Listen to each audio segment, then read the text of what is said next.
စောကဲဆိုတဲ့ကောင်လေးတယောက်ရှိတယ်သူ့အမိုးနဲ့ရွာတရွာမှာနေထိုင်ကြတယ်စောကဲဟာနှုံနဲ့အတဲ့နေရာမှာနာမည်ကြီးတဲ့လေစောကဲဘလောက်ပဲတလွဲတွေလုပ်နေပါစေစိတ်ရှည်လက်ရှည်နဲ့တင် ကြားပြတာပေးတာသူ့အမိုးပါပဲတခါတလေတော့လေအမိုးဟာစိတ်မရှိတော့တာမို့စောကဲကိုစွန့်ကောင်းမိတာပေါ့တရက်တော့အမိုးကစောကဲကိုဟင်းစားသွားရှာခိုင်းတယ်စောကဲရေဟင်းအတွက်တောထဲသွားပြီးစားစရာရှာခဲ့ကွယ်တဲ့အမိုးရဲ့စကားအဆုံးမှာစောကဲဟာတောထဲကိုထွက်ခဲ့တာပေါ့တခါမှလည်းဟင်းစားကိုကောင်းကောင်းမွန်မွန်မရှာဘူးတော့ဘာရှာလို့ရှာရမှန်းမသိဘူးလေအဲ့ဒီလိုနဲ့တောထဲကိုလာခဲ့ရင်စောကဲဟာသူ့တပားထောင်ထားတဲ့ကြောက်ကွင်းမှာမိနေတဲ့ရိုင်းဖြူတကောင်ကိုတွေ့လိုက်တဲ့အားလာအမိုးချက်ကျွေးနေကြနှက်ဖြူဖြူကောင်ပဲစားရချီသေးရဲ့ဆိုပြီးဆွဲယူလိုက်တယ်အမိုးကရိုင်းသားချက်တဲ့အခါဟင်းမွေးအောင်စပားလင်ပင်ထည့်တာကိုစောကဲသွားတတိရတယ်ဒါနဲ့စောကဲကစပားလင်ပင်ကိုနှုတ်ကွင်းကလေးဖြစ်အောင်ဆက်ပြီးရိုင်းရဲ့လဲမှာဆွဲပေးလိုက်တယ်ပြီးတော့ရိုင်းကိုပြောသေးတယ်ဟဲ့ဟင်းစားရီငါအမိုးစီကိုသွားခုထည့်ပေးလိုက်တဲ့စပလင်နဲ့ချက်ပေးပါလို့ပြောလိုက်တော့တဲ့လွတ်ပေးလိုက်တဲ့အခါရိုင်းကပြန်ပြေးတော့တာပဲစောကဲလေတဏီကုံရွာရိုးကိုပေါက်လျှောက်လေပြီးညနေမှအမိုးစီပြန်လာတယ်အမိုးရေပင်မလဲငါအတွက်ဟင်းစားကျွေးပါဦးဟဲ့စောကဲနေယူလာရမှာလေဘာမှမယူလာတော့ဘယ်ဟင်းစားကိုချက်ရမလဲနှက်ဖြူဖြူကိုစပလင်ပေးပြီးအမိုးစီလွှတ်လိုက်တယ်လေဒီတော့မှတလွဲလုပ်တဲ့စောကဲအကြောင်းကိုအမိုးသဘောပေါက်သွားတယ်ဟင်းစားကိုအဲ့ဒီလိုလုပ်လို့ရမလားစောကဲရဲ့တုတ်တချောင်းနဲ့မလုပ်နိုင်အောင်ရိုက်ပစ်လိုက်ရတယ်မလုပ်တော့မှအင်ကိုယူလာပေါ့စောကဲသဘောပေါက်သွားပြီးနောက်နေ့ကျရင်ငါဆွမ်းစာကိုအမိုးတီအောင်ပြရမယ်လို့စောကဲကဆုံးဖြတ်လိုက်တယ်ဒီလိုနဲ့တောအုပ်ထဲရောက်ခဲ့ပြန်တဲ့ပေါ့ဒီတခါသူကမှုချင်းကိုတွေ့ရလေမှုဖြူဖြူတွေဟာခွေးစွနေအောင်ပေါက်နေတာပေါ့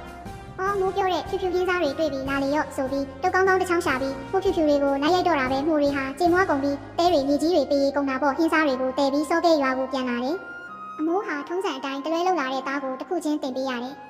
စောကဲရဲ့မှုဖြူဖြူတွေကိုအဲ့ဒါလိုမချေမွားရဘူးဟဲ့တစ်ခုချင်းလိုက်လို့ရတယ်ကွစောကဲကနောက်တစ်ခါမလွဲစေရဘူးဆိုပြီးမှတ်သားသွားပြန်တယ်နောက်တစ်နေ့တော့အုပ်ထဲမှာစောကဲတယောက်ဘာကိုသွားတွေ့တယ်ထင်ပါတယ်ပြားအောင်ကြီးကိုတွေ့ပါတဲ့ဟာဒါလည်းဟင်းစားပဲလေခြုံညက်နေမှာပဲစောကဲကရေရွတ်လိုက်တယ်ဒါနဲ့သူဟာပြားအောင်နာကိုသွားကြည့်တယ်ပြားကလေးတွေဟာပြားအောင်မှာအုံခဲဆူစီးနေကြတာပေါ့အမိုးကမှားထားတဲ့ဟင်းစားကိုတွေ့ရင်တစ်ခုချင်းဆွဲနှုတ်တဲ့ဒီတစ်ခါမလွဲစေရဘူးဟေ့ဆိုပြီးစောကဲဟာပြားကောင်လေးတွေကိုတစ်ကောင်ချင်းလိုက်ဆွဲယူတာတဲ့ဘာဖြစ်ရမလဲပြားတုတ်ခံရပြီပေါ့ကြီးလွှားလိုက်ရတာအိမ်ကိုတန်းပြန်ရောက်တာပဲ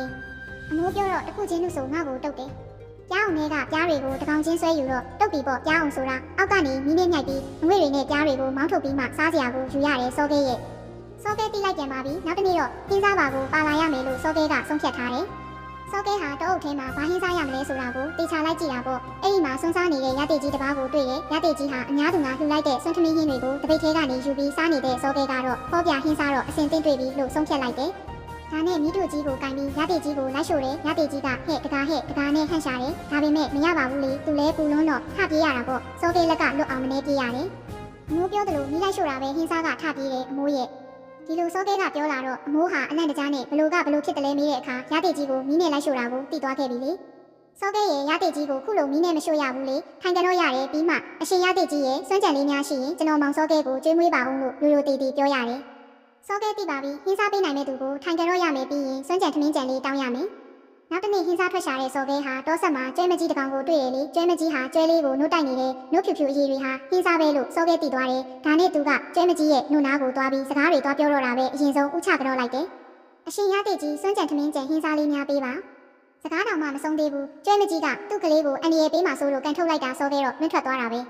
စောကဲတယောက်ဟင်းစားရှာမထွက်နိုင်ဘူးအကန်ခံထားရတဲ့ဒဏ်ရာကြောင့်နေများကောင်းလို့ကတော့အမိုးမာတလို့ဟင်းစားကိုညှစ်ပြီးအထဲကနှုတ်ဖြူရည်ယူအောင်မှာရဲ့